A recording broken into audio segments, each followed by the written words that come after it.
Limb with Nature's Voice Game Calls is brought to you by Will Jewelry and Loan. When you need cash and you need it fast, check out Will Jewelry and Loan. Come on in with your jewelry, firearms, electronics, tools, lawn equipment, dirt bikes, side-by-sides, and even four-wheelers. They will beat any competitor's loan amount, and that's a fact. Will Jewelry and Loan guarantees faster and more cash for your loan than any other company in the area. They have your cash you need fast. Check them out today on their Facebook page or give them a call at 304-768-5101. Stop in and talk with them at 5523 McCorkle Avenue, Southwest, South Charleston, West Virginia. Will Jewelry and Loan, 304-768-5101. Folks, welcome to another episode of On the Limb Podcast with Nature's Voice Game Calls, where deer camp becomes a reality for every listener. Join us as we talk God, family, country, and everything outdoors. Kick back, relax, and have a listen.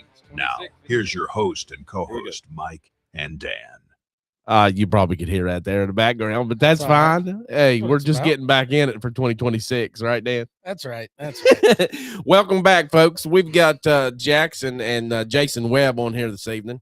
Been a while since we had them on, so we're going to have them on here in just a second. Jackson's doing his little live thing over here from TikTok, I think, right? I just got banned. Oh, That's what we was talking about. Come on, Dad. Yeah, I have to look into it. Oh, okay. So, where are we at here? So, one of the things I wanted to talk about is pre-rut starting right off the bat. I'm on a job site in Beckley right now, and I'm walking around on this site checking different things, and I come by this, it's basically a wetland, and it's I don't know what kind of bushes they are. They don't have any leaves right now. They may be autumn olive bushes or whatever, but they kind of leaves. They just kind of come out like this, and they're only about ½ inch in diameter, but there's a bunch of them. And I'm telling you what, these deer or this buck is at least 20 inches wide, rubbing this thing. I'll have to show them to you here in a little bit, but yeah, I mean, every branch on this bush has a mark on it. Okay. And the thickest part of it, obviously, that's where he's been rubbing the most. But who here is believes in the pre-rut or the post-rut that much? I mean, have you seen it? Because these are like, seen it like that. These rubs. I tend to see a lot of like scrapes post-rut. I mainly see the most amount of rubs like early season whenever they're trying to rub velvet off, or pre-rut, like late October, early November. I don't know that I've seen post-rut. I mean, I believe you. No, I can see it. It's autumn olive that's trashed, and it's green. Yeah. I mean, and look at that. Oh yeah. I mean, this is fresh, like you'd see pre-rut. And this thing has just torn this thing up. Look at that. He just smashed that. No, that's green. Broken off and everything. And I'm like, good Lord. Wow. And I'm like, this buck is huge. Look at this one. Could be. I have never seen post-rut rubs like that. It's just crazy. So anyways, that was one thing that I wanted to talk about. Maybe he had bum itch. Maybe. I don't know. So hope everyone's enjoying the new year, and you got some time to get out in the woods, enjoy the heritage season that we just ended up. Yeah, it just ended. Yep. I think it just ended up Saturday, right? Sunday. Yeah. Sunday. Goes through Sunday. Remember? Goes through Sunday. Okay. Yeah, we're allowed to hunt. We're allowed to hunt Sundays. We're allowed to hunt Sundays now, but see, everybody gets in this big thing about, rifle season's still not going to open up till Monday. Why don't it open up on Sunday?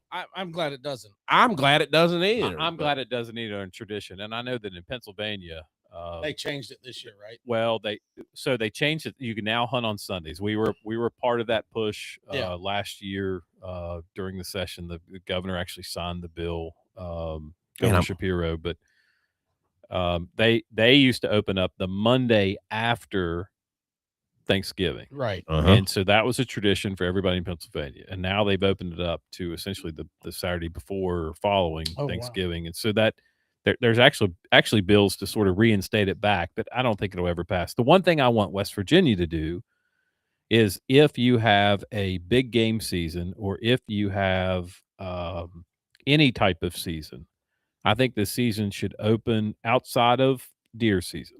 Okay, so I'm not advocating for deer season, but if you have a muzzleloader season, right, it comes in on Monday and it goes Monday through the following Sunday.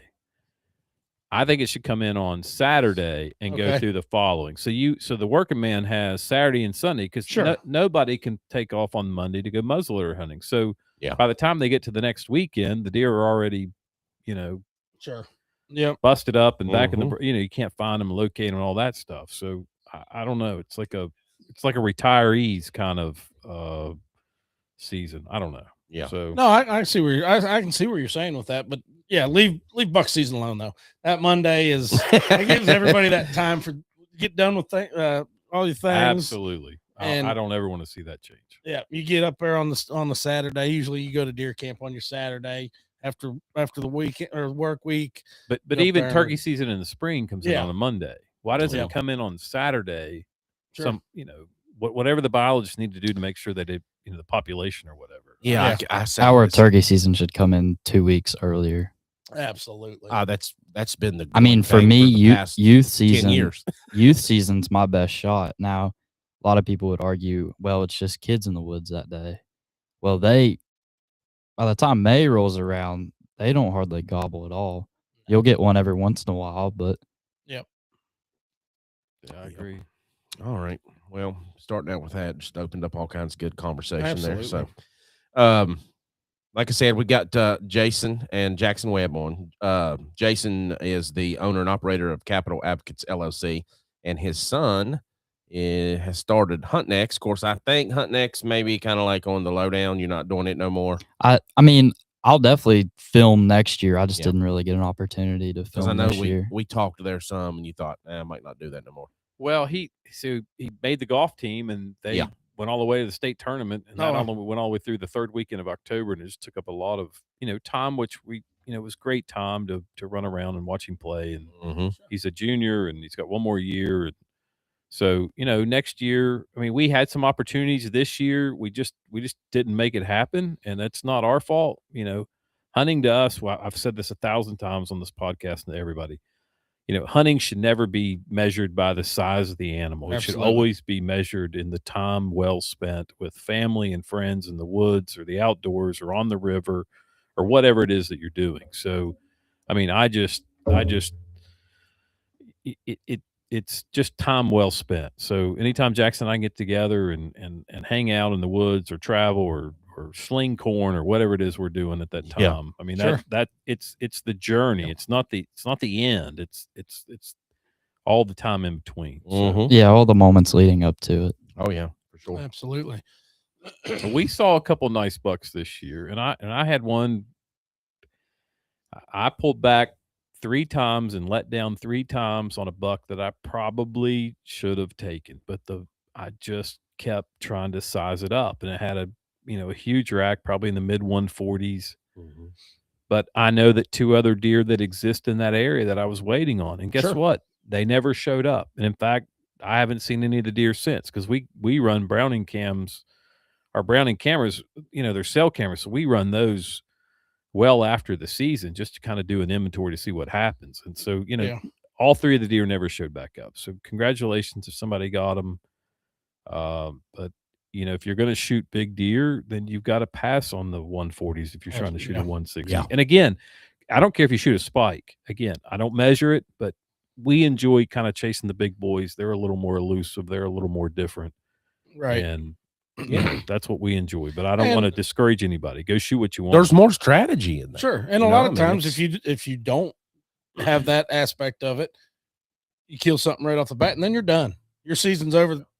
First, second, third, fourth day. I mean, let's just be honest. Shoot whatever you want to shoot instead of have a game plan. And my game plan is always, this is what I'm after first off. And then as the second week and stuff comes on, I'm gonna downsize a little bit. Maybe I'm gonna kill this one. It just, That's what makes it. So you enjoy and the whole that's what season. you should do. That's what everybody, to each their own, man. Absolutely. To each their own. What I hate is when somebody posts let's say 100-inch deer on Facebook and people rile him up. But well, guess what? Maybe that was the only opportunity he had. Maybe that's in a low density area. Maybe who cares? Like, congratulate the guy. Congratulate the girl. Congratulate the people. Maybe like, he works out of town and that was the only day he had home. That's right. I have that problem a lot. I love it. I shoot what you can. Yep. So, Jason, you've got a busy season. Well, busy session, I should say, coming up here pretty soon. He'll be advocating for all of us outdoorsmen here in West Virginia. You do Pennsylvania too? Well, I mean, I'm involved in a couple different issues around the country. So Yeah. Last year we were involved in an issue that coincided with the Sunday hunting bill in Pennsylvania. And so a group that I represent hired lobbyists there, and they went in and were supportive of that bill. So, yeah, I mean, each year there's probably something that comes up that I have to get involved in different states. And so they ask me. Yeah, and it's not just West Virginia, it's nationwide basically. So yeah, we did some stuff in Arkansas and Tennessee and Alabama and Mississippi, Louisiana, New Hampshire, New Jersey. I mean, I get hired to do projects all over the country. And I enjoy it. And tomorrow marks my 30th legislative session in a row in West Virginia. So I've been doing this for 30 years. And the good news is my accountant said I only have to do it for 20 more years. So that's good. That's good. That's great. Yeah. Nice. All right. So I'm trying to run this program here. I'm running. I'm going to tell you a little bit about what's coming up. And that's what I was going to say. Promos. Yeah. Tell us about that. I'll do it. I'll do it.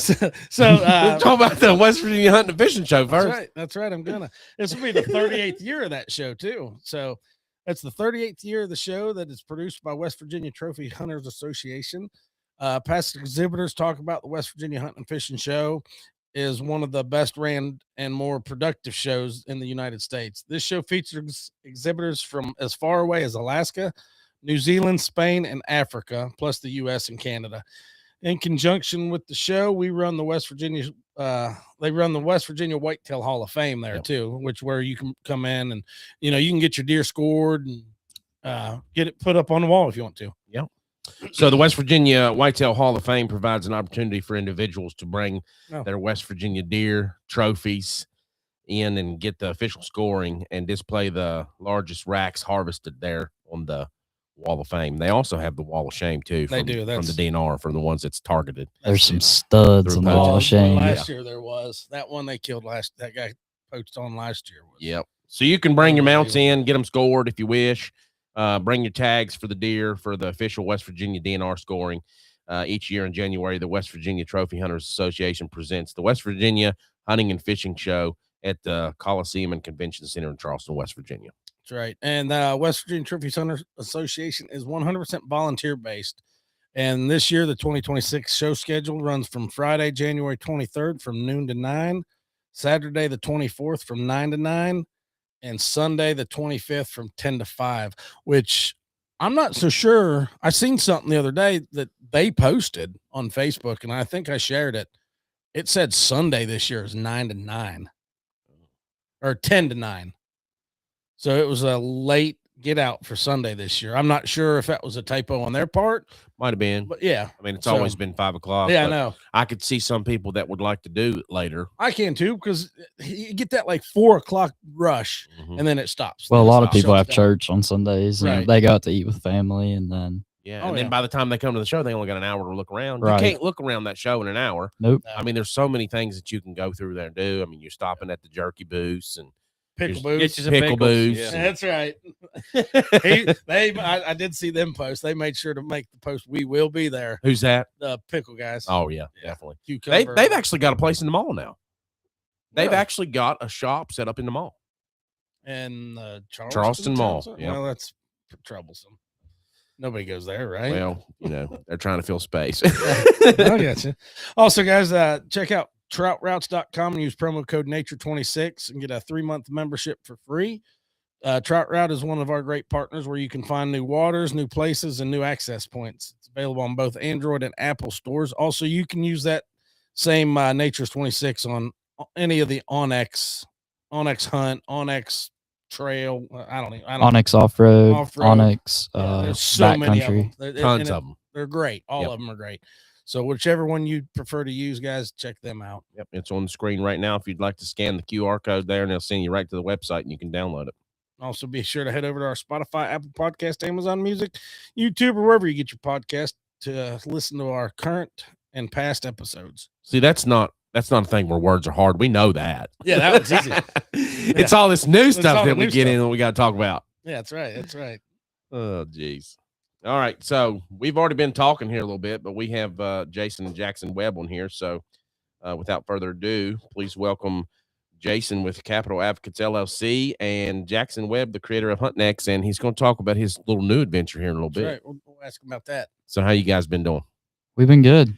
Busy. You know, Mike, you and I, it's so funny. We used to live about 3 miles from each other, and now we live 9 miles from each other, but it might as well be a different state. It sounds like it, don't it? We were just so busy this last late summer and fall that we just haven't had a chance to really catch up or be together or hang out. And so, you know, when we were texting last week, and then you texted me about coming on. I said, I got to come early because obviously session starts tomorrow. So let's go ahead and get it done. So thank you all for the invite back, and absolutely having Jackson and just talking about the things we love. Yeah, we love having you guys on.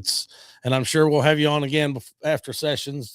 Yeah, we always do. Yeah, you know, this is like debrief. Yep. Yeah, a little debriefing on what's going on and what's changing, different things coming about, even, you know, in other states. Like we said, it's nationwide. It's not just West Virginia, but we kind of focus in on maybe some changes that are going to happen here within the outdoors and the legislative part of that. So, but so Jackson, we'll start out with you talking about the ATA show. Yeah, so we left about Wednesday mid-morning, headed up to Indianapolis. From here in Charleston, West Virginia, it's about a 5.5 hour trip. And we got checked in and headed over to the convention center there. And we weren't really doing anything that Wednesday because we were just kind of checking everything out. It wasn't busy at all. There weren't hardly any people there. And then same thing with Thursday. It was still dealer only and wasn't very busy. So, but what was cool about this year is on Friday and Saturday they opened it up to the public, so you could buy a $30 one-day ticket and get in and go do all the things at the show. Okay. Wow. And what we didn't realize is on Friday Indiana was in the semifinal tournament football. And but whenever we got there Saturday, for whatever reason, we decided to sleep in on Saturday, which was probably the worst day to sleep in because we go in there and it is slam packed with people. I mean, it's the busiest I've seen it since the 2019 ATA show, which was a while ago. I wonder if that's because they did open it to the public like Absolutely. that. Well, yeah, I mean, so on Wednesday and Thursday, it's dealers only. So right. it's a little bit more of a, you know, it's business. I mean, they're there to conduct business and look at all the new stuff and place their orders and get them into their shops. And so, you know, Wednesday and Thursday is a little more exclusive, and we've had an opportunity, you know, to be able to be included in that over the last several years. But as Jackson said, man, on Friday and Saturday, it started, you know, swelling up a little bit as far as crowds. And then Saturday it was, we just had to get some stuff done and check out, load up the truck and, you know, out of the hotel room and all that before we walked over. So we just kind of got there, you know, a little bit later than we normally would. And the show had been open for about an hour, but even at that time, you could just tell that people were coming in. They were there for, you know, we saw Kentucky, Michigan, Illinois, Indiana, Ohio. Oh, wow. West Virginia. I mean, we saw a couple people from West Virginia. A lot of people from Wisconsin. Yeah, Wisconsin. They drove down. Pretty good trip for them. Yeah. Pennsylvania. I mean, those are the people that we saw that was from the public that drove over, because they probably drove over on Friday and probably bought a ticket for Saturday and then, you know, drove home Saturday late afternoon or something Sunday like we morning, did. something. Yeah, or maybe stayed 2 nights. That's good. I mean, I've always wondered why they never really had it as an open venue like that, because I think the last couple of years, we're talking to a couple of people we talked to last time we was there. They was wanting to have it become that and make it something different. Well, and they had a Mount Rushmore, which was a shooting at some type of ATA sponsored Mount Rushmore archery event there. And I don't know anything about it. Oh, I do remember seeing something about that. Yeah, we obviously don't do the reason we don't do target archery is because we shoot deer and it's a little bit bigger target. Sure. So, or at least that's why I don't do it. But it was actually packed. Okay. And so my recommendation to the ATA is, one, great for sort of coinciding with such a big event to kind of kick off the indoor archery, indoor 3D shooting tournament circuit or whatever it was. But what I would do to try to drive additional traffic to the ATA show is say that if a child has signed up, or a minor, underage person who's competing in that, or even an adult that's competing in it, that especially if you're a child, if you're a kid competing in it, go ahead and give them a free ticket to the ATA show. Absolutely. And then obviously a parent will probably pay for that, so there'll be a little bit of revenue to pay for the overhead. Sure. But then you can drive additional traffic into the ATA. So that would be sort of a suggestion. And absolutely, that makes sense. But there was a lot of people there. We had a great time. Got to see a lot of really cool stuff. And you guys missed out on the Mexican booth that they had, or the it was one of the. It was the like food truck. Yeah, it was like Mexican food truck. Food truck. We ate there 3 days in a row. I ate there every day. It must have been good. That's a good idea to have food trucks inside this place. Oh, it was bumping, especially Saturday. Nice. Yeah, I can imagine. So now they was selling like a product, right, to the public. Yeah. I'm not bilingual, but you had to kind of point, but it was authentic. I mean, it was really. No, I meant like the ATA in itself. Like the vendors were selling. Their products. So some of the vendors could sell some of the products. Like they had Jack Link's beef jerky, so they had a stand. But a lot of the other ones are dealer only. So what they were able to do is showcase. Their products, and give them to this the is public. where we're selling. Like for example, Obsession Bows, they weren't selling any they weren't selling any bows or anything like that there. But what they would do is locate your dealer for you. Right. If you came up and asked like, hey, like where can I buy this bow from the show? Well, we're not currently selling any here, but where are you from? And we can find your closest dealer. Yeah. Okay. That's because I was wondering, because I knew most of it was the dealer base of it. So I didn't know if there was some of them. Like I know there's some guys there like that aim for a pass through guy, which we talked to him a couple times. Great guy. We enjoy talking to him. He's his own company. He makes his bow mounts and all that, and he sells. So I didn't know if he was one that would be selling or somebody. Yeah, like I mean, that. there were a few smaller. There were a few that were selling to the public that are like that kind of direct to consumer, but most of them are dealers. So you could go, like we love, we shoot Victory arrows, and so we stopped by that booth and saw the new stuff. HHA sights. I mean, they were showing all the new color and Cerakote. Oh, okay. Sights that they had, and but they don't sell directly to the to the public. You can go on their. I think they have a website where you can do it. A lot of them have QR codes where you could go to their website and order stuff for discount 20-35% off.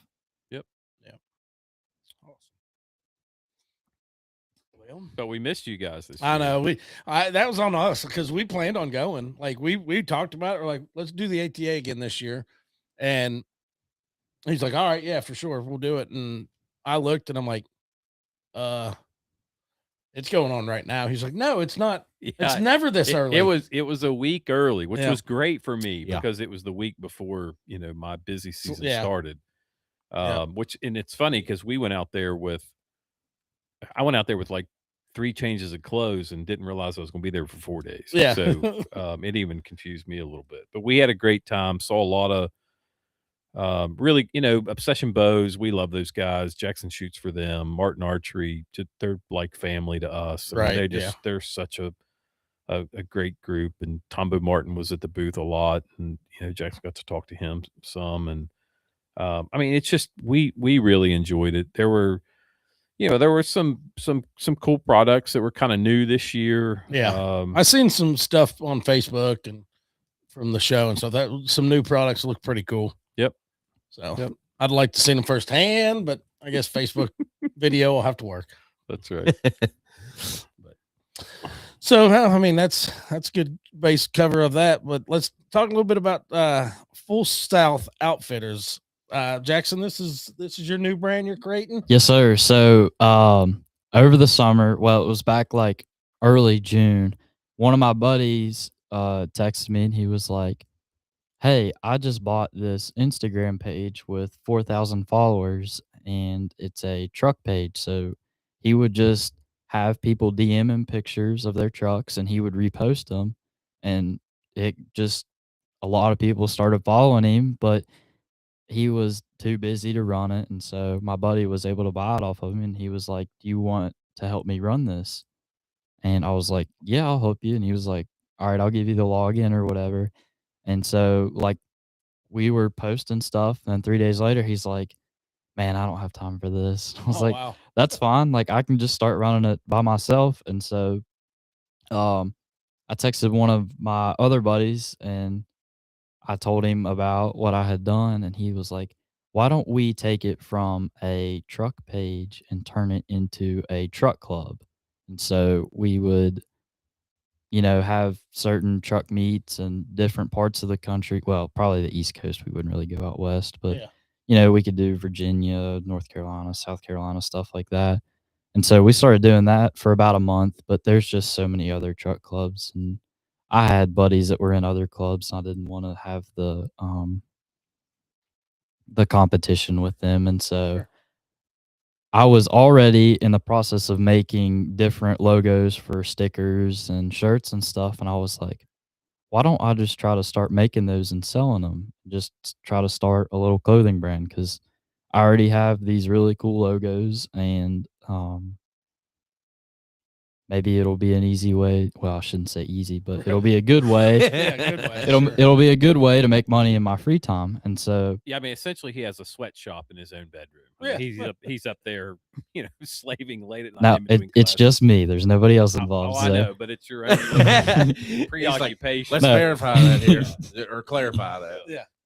It's still a sweatshop. You're still up there sweating your He's butt up there sweating. butt off. It gets hot for sure. Yeah. Because he went out and he bought a press. Yeah. And he buys everything, he buys the blanks, he puts it all together, he lines it up, and and what Jackson was explaining to me, he's like, Dad, this was sort of born in the Carolinas when we used to travel down there, and what he would see and run into, and it's been influenced by Florida and Texas and all parts in between, and the travels that we've had the opportunity to go hunting and fishing and whatever. Especially in the deep South, where those parts down there where Southern traditions are still very strong. Yeah, and so it doesn't matter where you are. I mean, it doesn't matter if you're in Wisconsin or Ohio or Kansas. I mean, you whether it's hunting or fishing or trucks or outdoors or mudding, or I mean, it's a sort of a lifestyle. It's not necessarily. I mean, it's a brand, but it's a lifestyle that we've lived our whole lives. So Jack said, "Hey, man, I want to try to do this." I said, "Sure, bud. Whatever. I'll support you." I haven't put any money in it yet. It's been all his money. I mean, he's had to borrow the money to buy the press and everything else, and he's had to pay it back. Good. And then he's had to utilize whatever he's ahead to try to, and he's, I think it's awesome. Yeah. I mean, millions of Americans turn hobbies into full-time businesses like this, I mean, that's how entrepreneurship is. And I think it's like 55% of adults, they turn hobbies into businesses. Sure. So it's a large percentage of the population that start something out as a hobby. I mean, that's how Nature's Voice Game Call started. I mean, you think about how Adidas or Nike, how all these start. Under Armour. Kevin Plank. I was there in 2008 when that thing went public, and got to meet him. And I mean, he cut cotton T-shirts off when he was playing football for the University of Maryland. And he would take these cotton T-shirts, cut the sleeves off, and that would be his, quote, Under Armour that he wore, underneath his pads. And then at halftime, he'd put another one on. Yeah. And so then he's like, there's got to be a better way. And so he that's how he designed Under Armour. Yeah. Wow. Nice. And then, I mean, all kinds of them, like at Hook, Nomad Apparel. I mean, they all started off of something like that. Well, and listen, you can work 40 or 50 hours a week building somebody else's dream, or you can go start your own dream and try to build it. That's right. That's what you got. And you can work 120 hours a week. Right. That's right. Yeah. And nobody's happy. Yeah, right. Yeah, exactly. Nobody's happy. So it was pretty much back in September when I first launched like my first t-shirts. Essentially, I went to a shop in South Charleston and I was like, "Hey, I got my logos. Can I just email these to you? I'll pay you whatever to get a dozen of these shirts made, and then I just want to see what people think of them." And so I didn't really go spend a ton of money in the beginning because I wasn't sure if it was going to work out or not, but I had those shirts for 2 days, which I know it was only a dozen, but it's not like I had a website or anything. I was just brought them to school. I was like, "Hey, do you guys like these?" "Yeah." "How much?" $25. "Here, you can have one." So that's awesome. Good job. And whenever I was starting to make more logos and stuff, I became very busy with different things because I play golf for my high school, and plus I had schoolwork that was piling up because of our golf trips, and I was missing school. And so whenever we got to late October, that was whenever I was finishing up golf season, and I had missed a good amount of days of school just from, golf tournaments and stuff that I would have to go to, and I'd miss a couple days for certain issues. And so what was funny was during my school hours, especially in my first 2 blocks, because my first period was entrepreneurship. And so I was like, this will be a cool class because, I'm trying to be an entrepreneur with this brand, and I've already been doing hunting videos in the past, and I've always been trying to find a way to, I don't want to say hustle because I'm not like spending all of my time like trying to get money, but no, but it is a hustle. Yeah, for sure. And it takes it's tough. It takes more time than just, going and working at McDonald's or something. And I'm not saying there's anything wrong with that, but I would rather spend, like Dad said, instead of working for somebody else's dream, work for your own. Yeah. And so anyway, I'd spend some time in my entrepreneurship class working on my t-shirts. And because I had missed so many days of school, I had some makeup work. And so it's because Kanawha County don't give you enough days off for hunting. Yeah. Yeah. I wish that was a thing because I'd use all of those days. But I got to the point where I was literally failing my entrepreneurship class because I was working on my own dream in that class. But instead, we were supposed to be doing busy work, which just didn't make sense. So my dad works for, or he does some consulting work for West Virginia Virtual Academy. And one day, me and my mom just had this talk, and she was like, "If you had the opportunity to do non-traditional school, would you do it?" And I said, "Absolutely." Yeah. And so that next week, Dad got a hold of the West Virginia Virtual Academy, and I was able to switch in within 2 weeks. I just had to wait for the first quarter to end on their part, and then I was able to jump in. And and let me just kind of qualify just a little bit of that. I mean, there were some things going on that Jackson had no control of. Sure. And so because of that, as parents, we have to make a decision, what's best for our child at that moment. Sure. So absolutely. We had to step in and find something different. And so thank goodness that, West Virginia has an alternative school like a charter school that's available to kids, especially in a virtual setting. Yeah. So no matter what, if you're homebound or have health issues or there's a bullying issue or whatever the issue, those weren't what we were going through, but thank goodness that they're available. And so Jackson is, has enrolled in the West Virginia Virtual School and or the West Virginia Virtual Academy that's run by K-12. And, we're starting the second semester next week. He's got all straight A's right now. And one of the classes he has, I think if I took it, I couldn't get an A in. I probably couldn't get in. So it's definitely more work than your traditional public school. Yeah. But they structure it in a way where 90% of the work makes sense. And it's not like. And you can do it kind of on your own time, right? Yeah, like absolutely. You're not and so at the beginning of every gives week, him the opportunity to work a little bit on. And when you mean make sense, it's real life stuff, right? Something It's not like a worksheet. Like it's just busy work to take up the hour and a half period time at traditional school. Yeah, and so like the other day, he had to fill out a W-2. Oh, and awesome. I've been a 1099 employee most of my life. Yeah. So I don't know that I'd have to look at it for a little bit, but here's an 11th grader filling out a W-2. So anyway, he's had time to work on Full South, and he's kicked it off and come up with a couple designs. And we appreciate you guys and all your support that you've given us.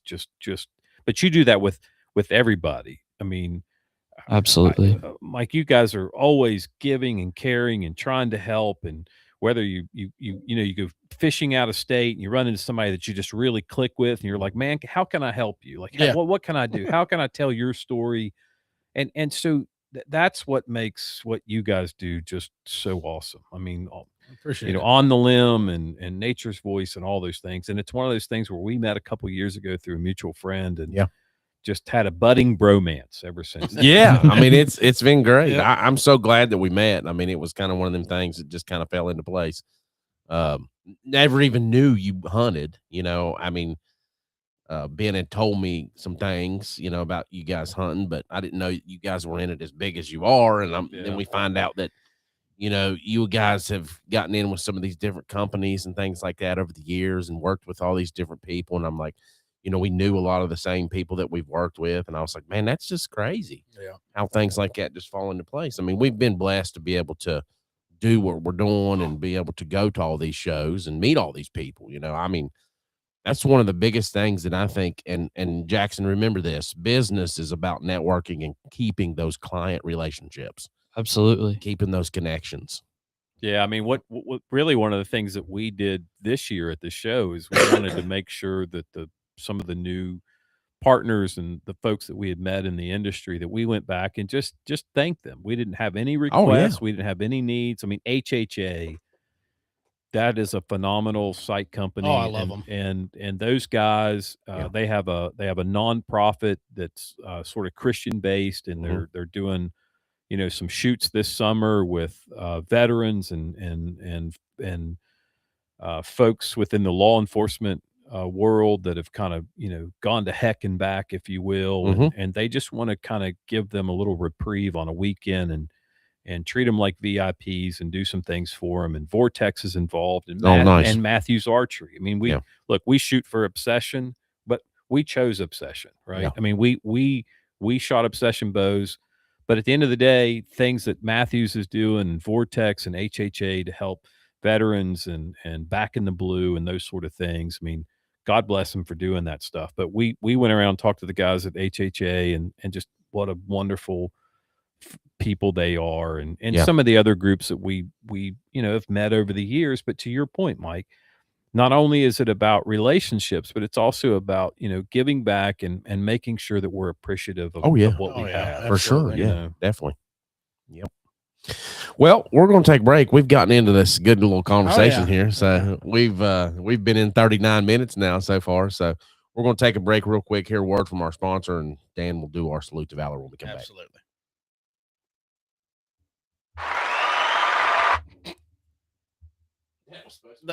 That wasn't an ad. This episode of On the Limb with Nature's Voice Game Calls is brought to you by Will Jewelry and Loan. When you need cash and you need it fast, check out Will Jewelry and Loan. Come on in with your jewelry, firearms, electronics, tools, lawn equipment, dirt bikes, side-by-sides, and even four-wheelers. They will beat any competitor's loan amount, and that's a fact. Will Jewelry and Loan guarantees faster and more cash for your loan than any other company in the area. They have your cash you need fast. Check them out today on their Facebook page or give them a call at 304-768-5101. Stop in and talk with them at 5523 McCorkle Avenue, Southwest, South Charleston, West Virginia. Will Jewelry and Loan, 304-768-5101. 5101. All right, guys, we're back with Jason and Jackson Webb. So they've got a couple different things we've been talking about here this evening. Jason's been talking about some of the, well, he'll talk about here in a minute, some of the advocating that he does for different states and things here in West Virginia. Jackson's been talking about his little new entrepreneurship that he's doing with business that he's starting. And well, it's hobby now, but you're working it into a business. So. Yeah, no, I totally enjoy doing it. And that's what makes it fun. Yeah. All right, Dan, so you want to do the salute to valor? Yeah, absolutely. So tonight our salute to valor is going to go out to Doug Smith, a retired U.S. Army colonel. He retired in May of 2018. He lives in Princeton, West Virginia. He has over 34 years of military service with the United States Army. He has received Legion of Merit Medal, the Bronze Star Medal, Combat Action Badge, the Airborne and Air Assault Badge, and he was Military Police Regimental Associations. So we would like to thank you for your service, and I know he is a good friend of yours. Yeah, he not only did he serve his country, but he's also serving his district in his state of West Virginia. He's an elected House of Delegate members, and he's facing a health challenge right now, and I know that he will face that with the same poise and courage that he faced any enemy. Absolutely. Anytime during any of the campaigns that he served. So God bless you, Doug. We're thinking about you and everybody else out there, but we just appreciate you.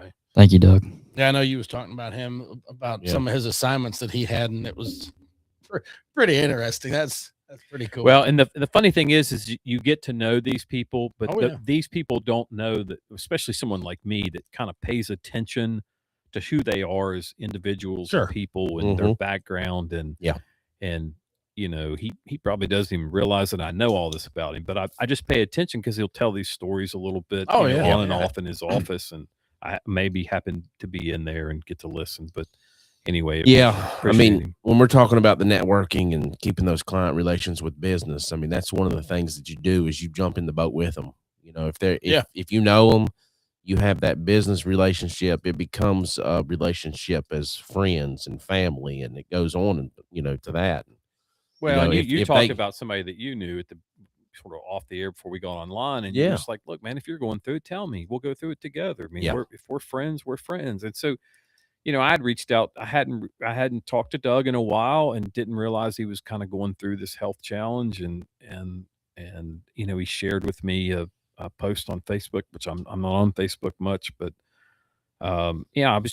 I felt bad because I didn't know, and I didn't have an opportunity to say a prayer for him or tell him I love him or God bless him or all the best or those things, because I want to be uplifting to people going through it. And sometimes there's people out there that don't want to feel like they're putting a burden on you, but the Bible states it's one puts 1,000 a flight and two puts 10,000 a flight. The more people that know and the more people that's in your boat praying with you, it's only benefiting you. Yeah, and it doesn't matter, your age. I mean, Jackson has a friend of his that's going through it, and we went to a basketball game the other night, and the opposing team did some really nice things as a gesture to show the community support that they have for him. So, no, it's awesome.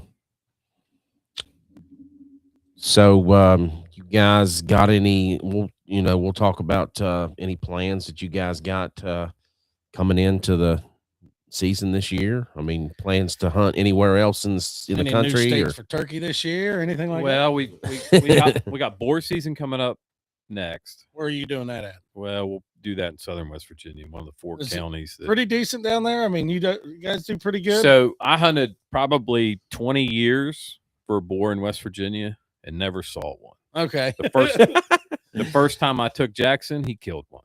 Wow. Oh my Lord. Now, can you hunt those? That's about my luck. In West Virginia? Can you what? Hunt? Can you? No. Okay. It's so like it's an actual season. It's a big game season. In southern West Virginia, when I was growing up down there, we didn't have turkey, bear, deer, anything down there. It really wasn't until the coal mines came through and did some mountaintop removal and reclamation work that it created the browse and the habitat necessary to sustain that type of wildlife. Now it's some of the greatest bear hunting in the state. Yep. It's some of the biggest bucks that you'll find, which are in those 4 bow only counties. And now there's turkeys down there, which we didn't have turkeys as growing up, so we had to travel elsewhere. So they actually, the DNR stocked what was told to us, wild Russian boar, and they really haven't overpopulated. They've kind of sustained I bet you there's probably only a couple thousand down there, and there's only ever been that much. Which is crazy to think of. I mean, if you look at it, like you said, they stock these. Texas can't get rid of them. That's right. I mean, they're popping up. You kill one, 5 of them are born. You can hunt them things out of helicopters at night down there, can't you? Oh, yeah, you can. Well, at the ATA show, we were talking to some guys from Oklahoma there with Martin Outdoors. And they just say it almost becomes a chore to get rid of them. Like they got thermals. I mean, they have everything that they could need if you go kill 20, you got to field dress 20. Yeah, that's true. Yeah. You got to skin 20. You got to haul 20 out. You got to take 20 somewhere. That takes time, man. Yeah. And you're gonna. Obviously, you're gonna have to do that yourself, pretty much, because. Boy, that'd get expensive, right? Well, yeah, but I mean, I'm sure that it's probably in some states are a nuisance animal. Start us a pig processing place in Texas. There you go. Yeah, wild hogs. We'll probably turkey hunt Kentucky, Ohio, West Virginia again this year. We won't talk about this past season because, like I said, we had a couple of opportunities. I think I hunted 4 times. Yeah, 3 times with you, and then I hunted 1 time by myself. But we just with golf, it just really got in the way. And my favorite time to hunt is early season, whenever they're still on their summer feeding pattern, and you can pattern a big buck that's coming into daylight. Maybe every other day, or maybe he'll come in around the same time 3 days in a row, and you can jump on that and be able to target one. Because the past 5 or 6 years that we've hunted in Ohio, those first 2 weekends have always been the most productive. They produce the most bucks. Well, for sure. And this year there was 2 things happened, which was wild. One, great mass crop, which is great. Yeah, and for sure. Lots of water until the 3rd week of June. So I thought this was going to be one of the absolute greatest years for trophy bucks that we've ever seen, because a lot of people thought that if you've got food and water, they're not stressed, because the first thing they'll give up is antler size. And so you had plenty of mass, and then all of a sudden you run into about the 2nd or 3rd week of June, and a drought sets in. The spigot gets turned off, and there's no water for the next 3 months.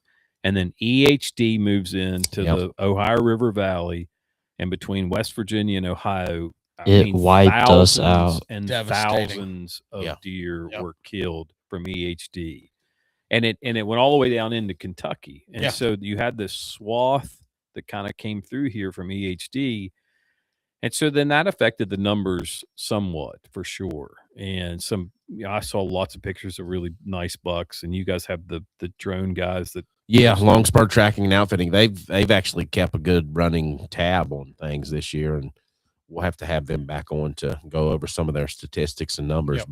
And so you combine that with some other stuff we had going on. It was we just didn't have the opportunity. So this year we're hoping that especially this spring to kind of hit it and try. Yeah, I'm really looking forward to this spring turkey season for sure. Yeah, me too. I'm trying to get set up with a Florida hunt this year. Maybe Osceola. Yes, and maybe try to get a Rio this year. Finalize my Grand Slam. That'd be awesome.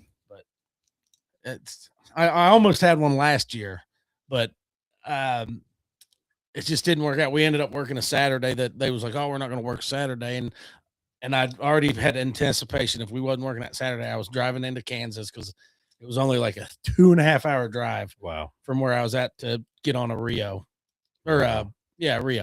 So then there's like, oh, we're working. I'm like, glad I didn't buy that tag yet. Yeah. It works out. I'll get one. I'll end up getting that. Well, tags are getting expensive. That's another thing. I mean, out-of-staters, man. If you're considered an out-of-stater, you're bad news in certain states. Yeah, bad news bears. Ohio bumped theirs. Kentucky's been up there. Kind of wish we'd bump ours just to stay on pace. Yeah, I mean, it's. I mean, we always talk about it starting 2 weeks earlier. Is it ever going to happen? No, I mean, I wish we'd bump our out-of-state license fees Oh, they're pretty. West Virginia's pretty cheap. It's, I mean, we a are lot of Ohio hunters come to West the Virginia. fact that you can buy over-the-counter tags, Yep. and the only way you can get an extra tag is obviously you have to purchase it before that particular season comes in. Yeah. So if you're buying archery, you've got to buy it before archery season comes in, which is the last Saturday of the month. yeah. You have a gun season that runs 2 consecutive weeks encompassing, Thanksgiving and the week after, and you can kill 2 bucks in West Virginia with a gun. So I mean, it's a $2 limit. I'll tell you something else. Kentucky there's a piece of legislation that's apparently going to be introduced that's going to has an opportunity to give landowners an additional buck tag down there. Now I'm a landowner in Kentucky. Now, how does that work as a non-resident landowner? No, I think it's landowner, whether you're in state or out of state. It's a single tag that a landowner would receive for an extra buck on that property. I'm not sure how I feel about it because I started hunting in Kentucky in 1988, and they were a 1 buck state then. Sure.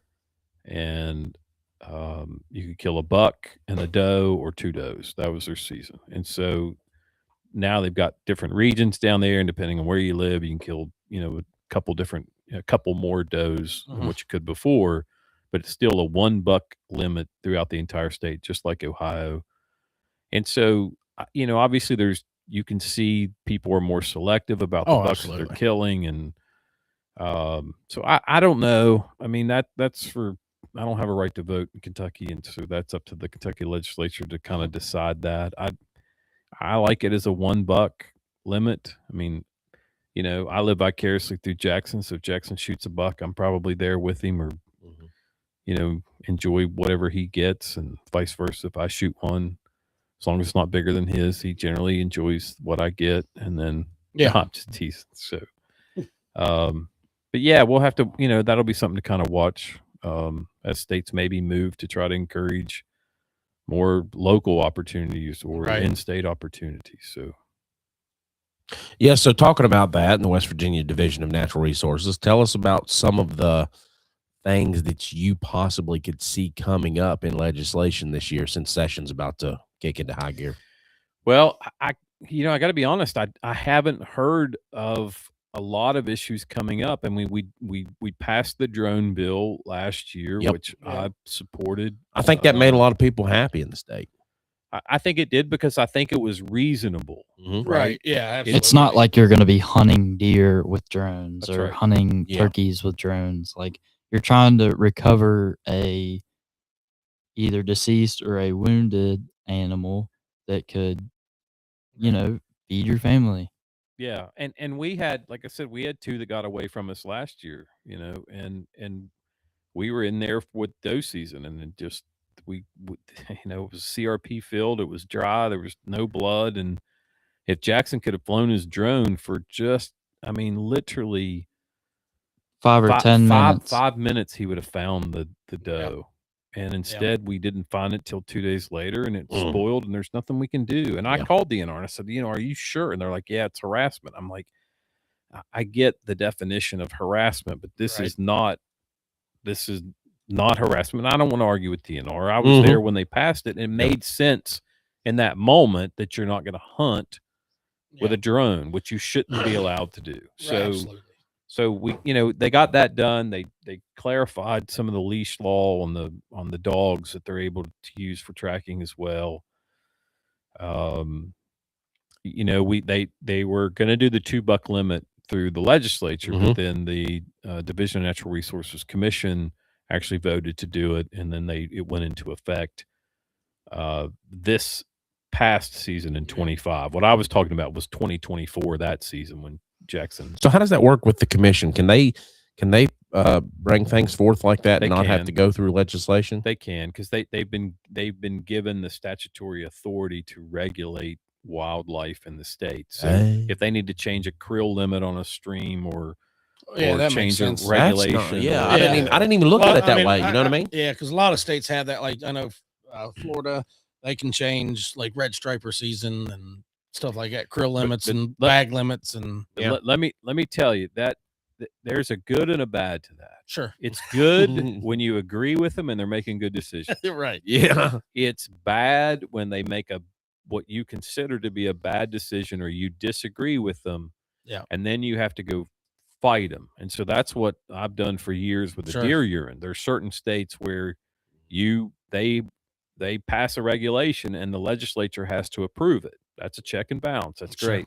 In some states, they have the full force and effect of law. So if they ban deer urine in a state, you have to go to the legislature and pass a bill that actually reverses the ban or legalizes it to supersede that particular rule. Yeah. So in states where they're unchecked, I wouldn't want to necessarily live in that state because, somebody could be appointed or a couple people could be appointed to a commission, then all of a sudden they get to do whatever they want. And then it takes the act of the legislature to override it. And I would rather that if you're an agency or a board or a commission or whatever you have to have, if you're putting forth regulations or rules that have the same full force and effect of law, that it should come before the legislative body for approval through a sort of a promulgation process. And so some states they have it, some states they don't. And in some of the couple of the states where they don't have any oversight and they're free to do whatever, I've run into issues managing various projects for other clients. So it's not fun when they're sort of unelected bureaucrats doing whatever they want to do. That makes sense. So, well, yeah, for sure. What you got? What you got? I was just going to ask. I'm trying to post an Instagram post here. Oh my god! I got time for that. And then I was thinking of Jackson over here with that good looking hat on. Yeah. So speaking of that good looking hat, Jackson, tell us about how they can reach you, watch your content, and learn about how to get a hold of one of these hats. So currently, since I'm not 18, I can't legally have a website under my name. Okay. And if I did have a website, it would have to be under either my mom or my dad's name. And go ahead. You're good. Keep talking. Turn it down. Yeah. So anyway, I wouldn't want to have to, create a website for. You find you on TikTok or Instagram. Yeah, I'm getting to that. So I didn't know that. I thought we were going out. I thought we No, we're good. No, we're this is bringing it all back in. Yeah, I'm currently 17. I just turned 17 back in December. So in a year, I will have a website and I'll be selling stuff then. But right now, I'm on TikTok, Instagram, and then you can find me on Snapchat under my name. And I do probably most of my sales through Snapchat. So I have my Snapchat tagged under my Instagram and my TikTok. And I'll just have people send my mom Apple Cash or Venmo. And then it's a little complicated right now just because I'm not 18. Now, but can you buy? Well, I was going to say, if they want to find you on Instagram or they want to find you on TikTok? It's under Full South Outfitters. We got it right up here on the screen, and you can scan that little QR code, and it'll take you right there. Perfect. There you go. Now, can you get the domain name yet for like Full South Outfitters? Yeah, it's fullsouth.us. Oh, okay, cool. So they've already got there. that. It's just you're waiting till you hit the age limit, I guess, right? Yeah, I mean, we may look at a spring project where I can set it up or something. But, Dad'll get him taken care of. He knows all the ins and outs of that stuff. So I know we always talk about Jackson and his little things, but there are companies out there that need advocates like you, Jason. So tell us a little bit about where they can find if they want your services, where can they find that? Well, I thank you, Mike, for that. I mean, we got to throw a little something in there, the good and the bad and the ugly is he already has enough work. Well, he's a busy man. He is a busy man. People know how to find me. And you go to my website, it's cawv.com, which is Charlie Alpha Whiskey Victor, right? cawv.com. That's Capital Advocates, West Virginia. But there you go. cawv.com, or you can follow me on Twitter, which is @capital with an O advocate. kind of snarky on there, so you got to like snarkiness or don't come on. That's right. No, I say that because the first time that we had him on the show, he's like, nah, he's like, I'm not gonna, I don't want to really talk about any of that. He was like, yeah, I want to talk about hunting and fishing. I want to talk about, I mean, what are we getting into? He said that's work. I don't want to talk about work. That's right. Yeah, I'm happy to talk about. But no, we want to promote you. We want to promote Jackson. We want to get that out there. So come see us at the West Virginia Hunting and Fishing Show. That's I'll have my t-shirts and my hats there as well. Just some our leftover stuff that I have from 2025, and then going into this spring, I'll come out with some new designs, some new hats, shirts, stuff like that. So, Perfect. Be sure to find me on social media under Full South Outfitters. I'm on TikTok and Instagram. I currently don't have a Facebook just because I don't really know how to use Facebook. That's something I've never really got into. But yeah, it's stupid. It's a generational thing. It is a generational thing. Yeah, Instagram, we use Snapchat, really is generation. We use it for business a lot. Yeah. I mean, it's. Well, I like your alls. You guys do good work, and I try to. Yeah, absolutely. Honestly, if it wasn't for that, I wouldn't have it. Oh no, you definitely wouldn't have it. Can't. I do love Facebook Marketplace though. I do In like fact, that. I just bought a sticker maker off of, or a little cricket thing off Facebook Marketplace. So my project whenever I get home is I'm gonna start making some stickers for my buddy that's going through some medical issues right now. So that'll be a little project for me. Just one of my services that I can do to help give back to people. Yeah. Absolutely. In need. That's So yep, I got you. Any help you guys need with that, if we need to get the word out or something, you just let us know and we'll do it. Absolutely. We maybe can do something, to help them out somehow. So yeah, Mike, you guys love what you guys do, and come see us at. Well, I mean, I'll honestly tell you, Jason, that's my calling in this world is to serve.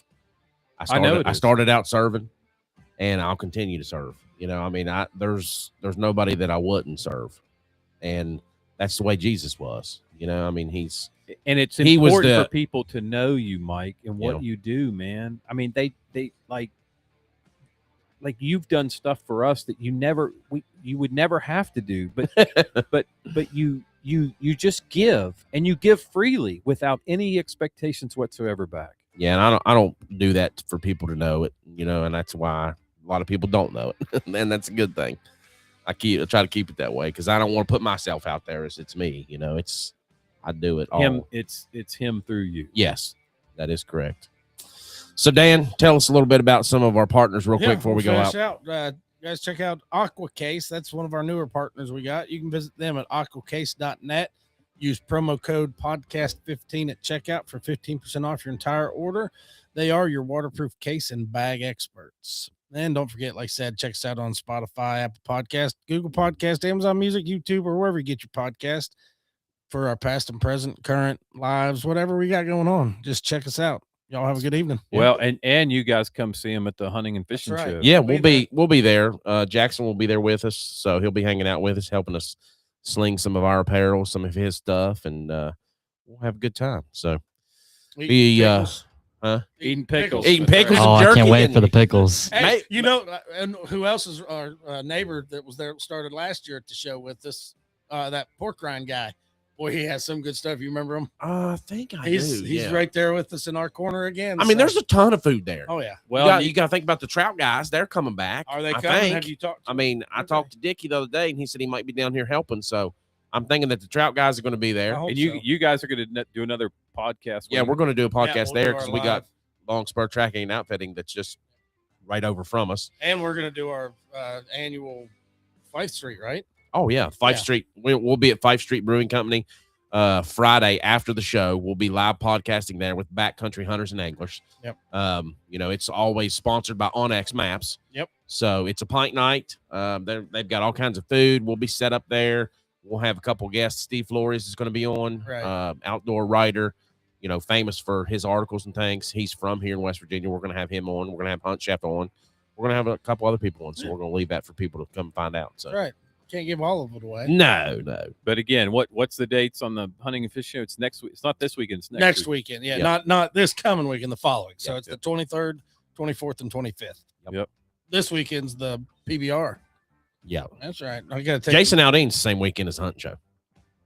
Oh, that'll help. Yeah. It always does. Yeah, when they have a concert, Hunt show weekend. They did that one year, and I was like, why would they do that? But it actually brought people into the show beforehand. Yep.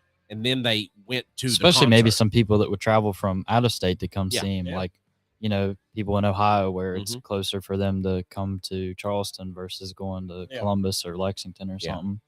Yeah. And if you go to our website right now, naturesvoicegamecalls.com, you'll find a 20% off coupon that flashes up on the screen as soon as you visit our website. But we appreciate everybody listening tonight. Be sure to check us out on Spotify, Apple Podcast, Amazon Music, or wherever you get your podcasts. You guys have a great evening.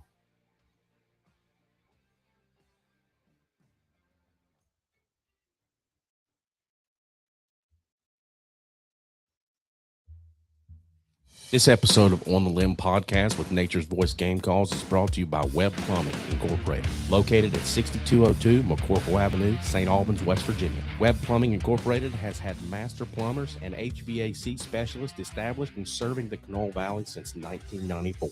30 years of commercial and residential service that you can trust. Contact Webb Plumbing today at 304-768-4324 for a free estimate or quote today. You can also visit them on the web at webbplumbing.net. Contact Webb Plumbing Incorporated today at 304-768-4324.